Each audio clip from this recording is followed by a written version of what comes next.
The Illusive Man, Saren, and Shepard.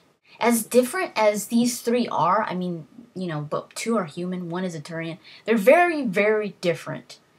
They share a lot of things in common. They are all strong-minded individuals. They have all come in contact with a Reaper relic.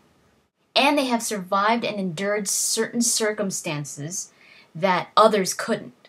That's one of the major things that they each share. For strong-minded individuals like these three, it's hard to completely become indoctrinated without cybernetic implants, without Reaper technology basically inside you, so that they could reprogram you at any point or activate you. I like to call it. They activate you. So that's what they had to do to Saren, because most of the time the Reapers were leaving him, like letting him have his own will, because they were using him. Like, he became a Reaper agent. He was doing what he had to do, looked pretty normal, and you know, like the council, they didn't even suspect anything from him. They were like, oh, well, he's fine. He's a nice guy. So they used him to his fullest potential until he finally gave it all up. You know, he was pretty much dead, and then they took over his body. So the Illusive Man, I am looking at notes. I have a lot of things to talk about, so I had to write it all down. I apologize if you see me reading. The Illusive Man, at the end of the Evolution comic, he starts Cerberus, like I said. So he was fighting for humanity way before he started Cerberus. And, I mean, why wouldn't he? I mean, he was involved in the first Contact Wars. I mean, this was way before people... This was when people first came into contact with aliens. Why... And then the contact with aliens and humans was pretty hostile. So why wouldn't he be fighting for humanity, right? So it's kind of like, well, duh, you know? He probably wasn't the only person that was fighting for humanity during the time. It must have been so many other people. Now that, I mean, during Mass Effect, that all these species live with each other, and they've been living with each other for so long, it's kind of like, oh, that's not right. You should, like, love all species because we're all in it together and everybody loves it. You know, that type of thing. But in the time when the Illusive Man, like, in his golden years, nobody really liked the aliens because they were all at war with each other because they had just come into contact with them. Two of his best friends in the comic end up dying because of all this situation with the Turians and the monolith and all that. They end up dying, and he kind of feels like he needs to get revenge. So he already didn't like he already didn't like aliens, but with the way that ended, that situation ended, it only made him even like kind of like a vendetta, like he was out to get revenge. So he started Cerberus, basically wanted humanity to you know, hold its place in the universe. So after his experience with the relic, he realized that something wanted to prevent that type of retaliation, that instinct to retaliate against like control. So he started Cerberus to do just that, to retaliate against it, and to expand and grow powerful. So what happened? It's been a good 30 years since the first contact the Illusive Man had with this Reaper relic. Since the Mass Effect series takes place in 2183, and the first Contact War started in 2157, so that's a good, 30 years. We know that Cerberus is indoctrinated in Mass Effect 3, right? We know this from the demo and the trailer. Was the Illusive Man indoctrinated before then? Like, was he indoctrinated already in Mass Effect 2? I think he was, but not fully. Reaper relics have direct connections to Reapers. We find this out in the Arrival downloadable content, right? They're connected with each other, the relic and the Reapers. The Illusive Man can understand the language of the Reapers, or the language that the relic emits, because he could hear it.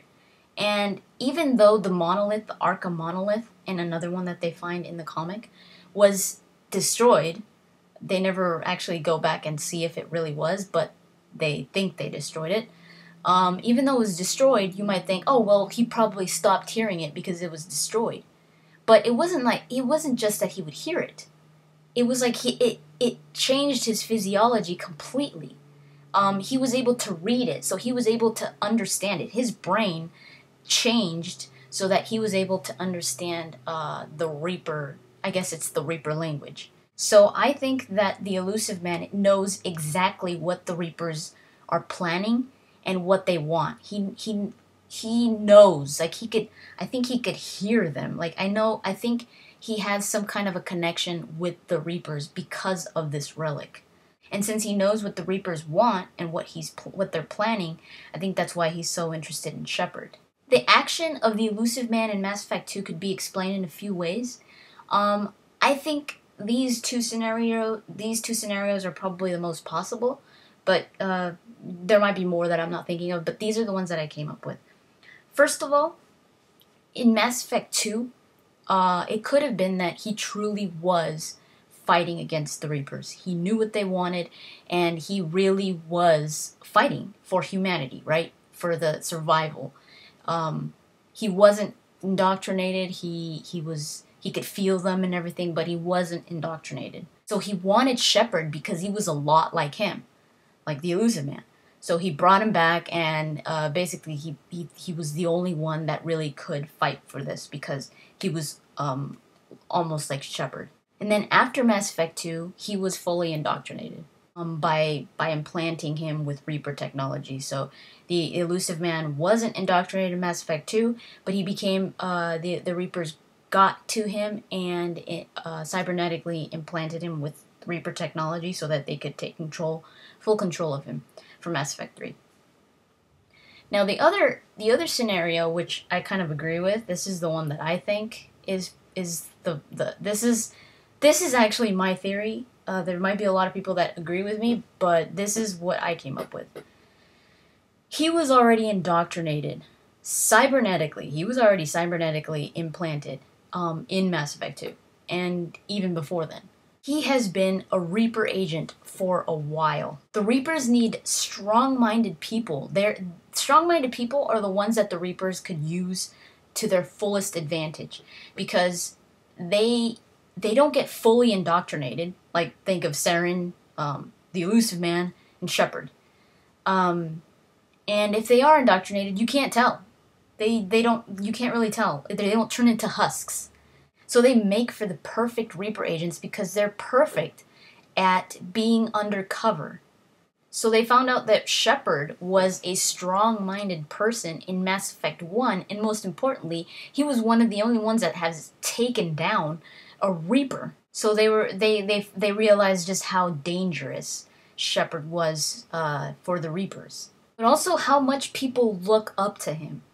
That's one thing that that the Reapers, they want people that have influence in their world. That way they could use them to their fullest advantage. It's like they're Reaper agents. They're undercover. So that's why they wanted Shepard so bad. They wanted him because they could use him. They could use him to basically, live among people that actually look up to him and think he's going to take down the Reapers. But if he's, cybernetically implanted with a Reaper technology to be activated whenever they need him, that would be humanity's savior would become humanity's worst enemy at the perfect time. So Shepard's death was the best opportunity that the Reapers were going to have to implant Shepard without him knowing. So that's why Cerberus got Shepard's body, implanted him with Reaper technology. Now this is all theory. And basically preparing him for full indoctrination whenever they wanted to, whenever they needed him. They were gonna let him live like he was okay, like nothing was wrong with him. And at the perfect time in Mass Effect 3, they activate him. So who better than Shepard to rally humanity up and then stab them in the back? Since Shepard has ruined the Reapers' plans so many times, Shepard actually became the Reapers' best contingency plan.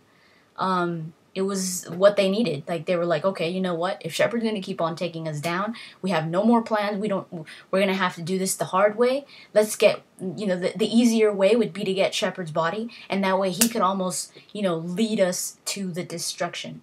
If you remember in Mass Effect 2, Harbinger says these lines a lot. You could have been useful, Shepard. You could not escape your destiny, Shepard. So, it's proof that they need Shepard. It's kind of like Shepard's destiny is to become a Reaper. So who would do the dirty work? The Illusive Man, of course. He acquired Shepard's body. He implanted Shepard with the Reaper technology, not only to bring him back to life, but also to prepare him for his destiny. This was done to Saren, and I believe this was done to the Illusive Man as well. So it is known that the Illusive Man already had this Reaper technology that they have to implant in order for full indoctrination. We know this because of the novel Retribution. Now, Retribution did take place after Mass Effect 2. But I think that the Illusive Man already had this technology in Mass Effect 2 for Shepard. He put it into Shepard, and now he's testing this Reaper technology on normal people so that he can make an army of Reaper drones. These are the hostile Cerberus soldiers in Mass Effect 3, in my opinion. So he put it into Shepard to be activated whenever they needed him, and now he's testing this stuff on normal people like Paul Grayson, the character in Retribution, which he puts this technology into, and he becomes this like Reaper drone, like an ultimate Hulk. He becomes the Hulk. I bet you didn't know the Hulk was a Reaper, did you? So here are some clues that the Illusive Man is working as a Reaper agent for the Reapers. His focus on humanity. Nobody would ever guess that someone that fights for humanity is actually their enemy, right? The Illusive Man's interest in humanity can go back all the way to what I was talking about. He has this personal vendetta, and just because he's been doing it since the beginning, since the first Contact War, and he's just in that mode of protecting humanity. But I think this goes beyond that. I think he is so interested in enhancing humanity's abilities and powers because humanity is the preferred race for the Reapers to harvest. There are a number of interesting quotes that Harbinger says in Mass Effect 2 that prove this. I would definitely go listen to that. I'll put a link right here where there are a lot of Harbinger quotes, and you should listen to them because they actually give a lot of information as to what the Reapers are after and their connection and why the humans. So throughout the whole game, Harbinger, whenever he speaks, he's always talking about how humans are the most viable species, and that they're a good option, like, for them. He talks about their genetics and how the malleability of their genetics is useful and stuff like that. So kind of like what they did with the Protheans, they changed them into the Collectors. They can change species to their benefit. And then also think of the human Reaper. They were using the humans to create their Reaper. The Reapers need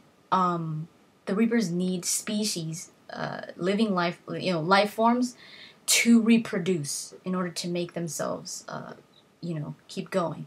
So that's why they were making the human Reaper. The Reapers do represent, the way that they look, they represent the species that they last harvested. So that's why the human Reapers looked like a human.